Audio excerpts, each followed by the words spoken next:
आहे शिवसेनेबरोबर आणि सकारात्मक चर्चा बरीचशी झाली आहे, पण अजून निष्कर्षापर्यंत आलेली नाही. हो ना, मी तेच बोललो आता.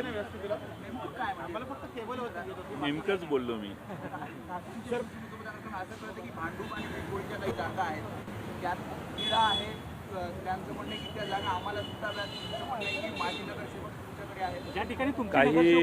काही सिटिंग नगरसेवक राष्ट्रवादीचे मागच्या वेळी निवडून आलेले, त्या जागा आम्हाला सुटाव्यात असं आमचं पक्षाचं म्हणणं आहे आणि त्या दृष्टीने आमचा प्रयत्न चालू आहे चर्चेचा. एक जागा मनसेला सोडली गेलेली आहे, त्यामुळे थोडासा वाद आहे.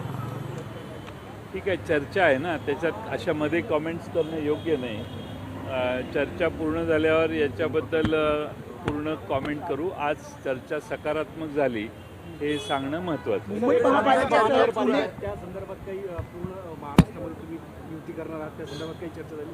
तिथं प्रत्येक पक्षाला, आमच्या पक्षाने तिथं जिल्ह्याला आणि शहरांना अधिकार दिलेले आहेत आणि त्यांनी त्यांच्या स्तरावर त्यांना शक्य असेल त्या दृष्टीने चर्चा करावी अशा सूचना आदरणीय पवारसाहेबांनी दिलेल्या आहेत आणि शक्यतो महाविकास आघाडीचे जे घटक आहेत आज त्यांच्याशी प्राधान्य द्यावं अशा सूचना यापूर्वीच दिलेल्या आहेत. एकीकडे तुम्ही चर्चा करताय परंतु दुसरीकडे काही जण असं म्हणतायत की लवकरच शरद पवार जे आहेत ते एनडीए मध्ये सामील होतील. संजय शिरसाटांनी अशा प्रकारचं वक्तव्य केलंय, कारण दोन्ही राष्ट्रवादी एकत्रित येणार अशा चर्चा सुरू असताना अशा प्रकारचं वक्तव्य मंत्र्यांनी केलं. मला वाटतं आमच्या विश्वासार्हतेवर प्रश्नचिन्ह निर्माण व्हावं या दृष्टीनं काही लोकांचा प्रयत्न आहे.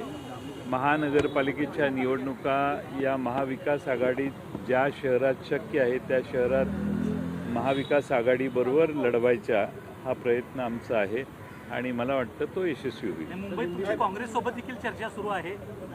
काँग्रेस ही महाविकास आघाडीचा घटक आहे. काँग्रेसशी आमची पूर्वीपासून आघाडी आहे, त्यामुळे त्यांच्याशी आम्ही चर्चा करतो. दोन राष्ट्रवादी एकत्र येत आहेत, त्या दृष्टीने महाविकास आघाडी म्हणून कुठे कुठे लढणार आहे आपला? आता कसं आहे, 30 तारखेला अर्ज भरायचा दिवस आहे. त्याच्या आधी मी काही महाराष्ट्रातल्या सगळ्या शहरात कोणाशी अलायन्स करतंय याची माहिती घेतलेली नाही. त्यामुळे सर्व महाराष्ट्रात वेगवेगळ्या स्तरावर तिथल्या आमच्या राष्ट्रवादी काँग्रेस पक्षाचं जे स्थानिक नेतृत्व आणि पक्षाचे बहुसंख्य कार्यकर्ते ज्या मताचे आहेत त्या मताप्रमाणे आम्ही आज चर्चा महाराष्ट्रात वेगवेगळ्या महानगरपालिकात करतोय. देश विदेशातील प्रत्येक घडामोडींचे लाईव्ह अपडेट मिळवण्यासाठी आता साम टीव्हीच्या सर्व सोशल मीडिया प्लॅटफॉर्मला लाईक, फॉलो आणि सबस्क्राईब करा. तसंच सर्व नोटिफिकेशनसाठी बेल आयकॉन प्रेस करायला विसरू नका.